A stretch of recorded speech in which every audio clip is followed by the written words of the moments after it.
돌아온 편지.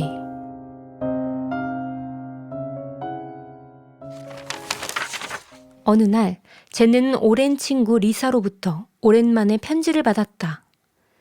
제느, 난 지금 위험에 빠졌어. 빨리 고향으로 와서 나를 찾아줘. 그런데 이상한 점은 리사는 5년 전에 사망했다는 것이었다. 하지만 편지 속 글씨는 분명 리사의 필체였다. 제느는 혼란스러웠다. 이건 누군가의 장난인가? 아니면 리사가 진짜로 돌아온 건가? 제느는 고민 끝에 고향으로 가서 리사를 찾아보기로 했다. 리사가 살던 집은 온기가 전혀 없고 음산하기까지 했다. 제느는 집안을 조심스럽게 둘러보며 리사의 흔적을 찾기 시작했다. 어둠 속에서 흐릿하게 보이는 문틈 사이로 기분 나쁜 기운이 느껴졌다. 저기는 뭐지? 저런 데가 있었나? 제느는 알 수 없는 끌림으로 그곳으로 들어갔다. 들어서자마자 보이는 끝없는 계단은 분명 무언가 있을 거라는 알 수 없는 확신마저 들게 했다. 그 밑은 매캐한 냄새가 진동했고 여러 서류들과 메모들이 뒤엉켜 있었다.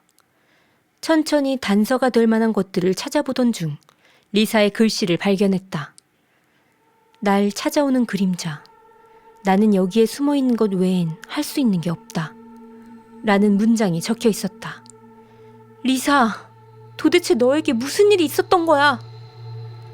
제느는 지하실 벽에 숨겨진 비밀문을 발견하고 그 안으로 들어갔다. 그곳은 오래된 연구실 같았다.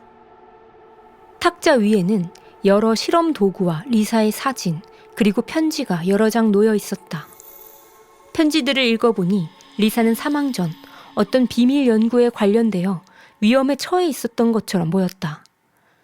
제느는 그 비밀을 밝혀내기 위해 연구실의 기록들을 살펴보기 시작했다. 일기장의 마지막 페이지에는 리사의 글씨로 만약 이 일기를 찾아보고 있다면 반드시 비밀 연구의 진실을 밝혀줘 라고 적혀 있었다. 제느는 연구실의 기록들을 꼼꼼히 살펴보다가 녹색 병에 담긴 액체와 그 옆에 놓인 노트를 발견했다. 노트에는 재생 프로젝트라는 제목이 적혀 있었다. 이 프로젝트는 사망한 사람을 되살리는 연구였다. 그런데 연구는 완성되지 못하고 중단되었다.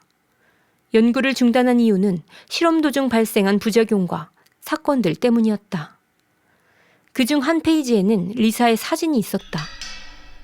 실험체 7번, 리사, 부작용, 기억상실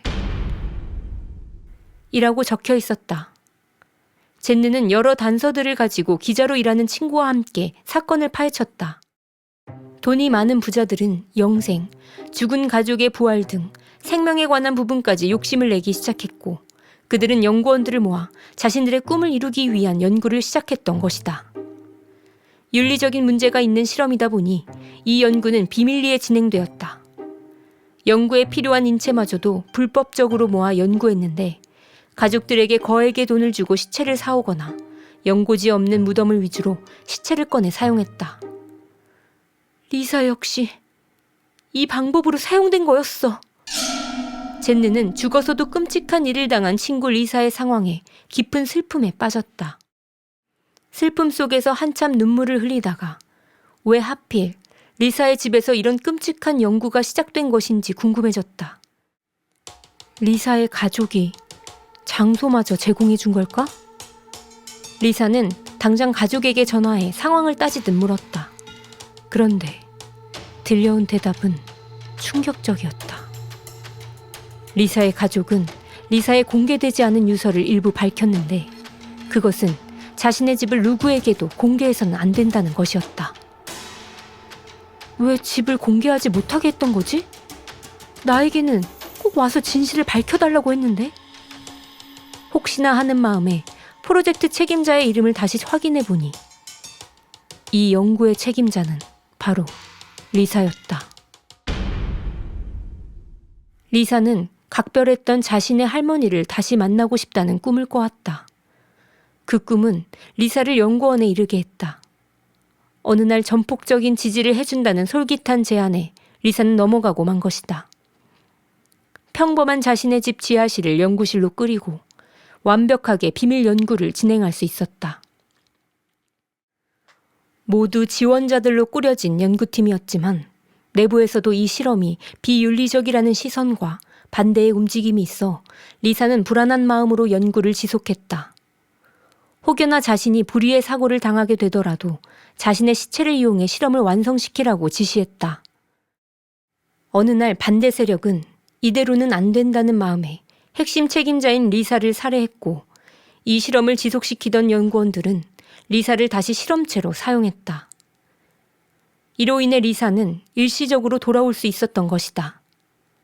그러나 그녀는 자신의 죽음과 이 연구에 대한 기억을 잃어버린 채로 진실을 알아내고자 나에게 편지를 보냈던 것이다. 몇 달 후, 이 연구의 진실이 세상에 공개됐다. 연구를 주도했던 모든 이들이 재판에 넘겨졌고 관련자들은 처벌을 받게 되었다. 하지만 인간의 엇나간 욕망은 또다시 다른 모습으로 지속될지 모른다.